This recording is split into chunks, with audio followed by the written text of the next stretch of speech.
अस्सलाम वालेकुम। उम्मीद करती हूँ आप खैरियत से होंगे। आज मैं आपके साथ मसालेदार चनों का सालन की रेसिपी शेयर करूँगी। उसके लिए मैंने 1 कप ऑयल ले लिया, जिसमें मैंने 1 प्याज डाल लिया। उसको मैंने ब्राउन होने के लिए छोड़ दिया था। जैसे ही मेरी प्याज ब्राउन होगी उससे मैं 7 चने डालूँगी, क्योंकि और अभी मैंने कोई टमाटर लहसुन अदरक इस टाइम पे नहीं डालना। साथ ही मैंने जो 10 मिनट मैंने प्रेशर में अपने चने गिरा लिए थे वो डालने हैं, और साथ में डालने हैं स्पाइसेस।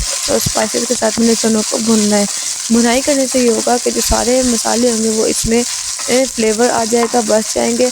और स्पाइसेस में होगा 1 चम्मच रेड चिली पाउडर का, लाल पिसी मिर्च जिसे बोलते हैं, आधा चम्मच हल्दी, आधा चम्मच जीरा पाउडर, आधा चम्मच धनिया पाउडर, आधा चम्मच से ज़्यादा तो टेस्ट के अकॉर्डिंग नमक, और कुटी दायरा मिर्च भी आधा चम्मच डालनी है। स्पाइसेस अपने टेस्ट के अकॉर्डिंग ना डाल दीजिएगा। भुनाई करें, भुनाई के करते ही आप इसके फ्लेवर को देखें, इसका वो टेस्ट, वो कलर देखें कितना अच्छा चनों में पहले आना शुरू हो गया है। इस टाइम पे आपने कुटा हुआ लहसुन अदरक का पेस्ट होता है, पाउडर हो, पेस्ट हो, जो भी आपके घर अवेलेबल हो, आसानी से वो डालें और फिर अच्छे तरीके से इसकी भुनाई करें।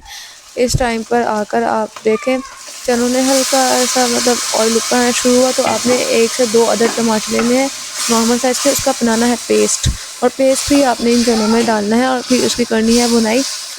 1 से 1.5 मिनट भुनाई करने के बाद आपने चनों में अपनी मर्ज़ी के मुताबिक जितनी आपको कंसिस्टेंसी में सालन चाहिए, शोरबा चाहिए, उस हिसाब से डालना है पानी।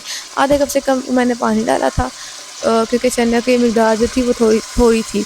फिर मैंने इसको कवर कर दिया था, और कवर करने के बाद जब मेरे चने गल गए थे तो वो क्लिप में बनाना भूल गई थी।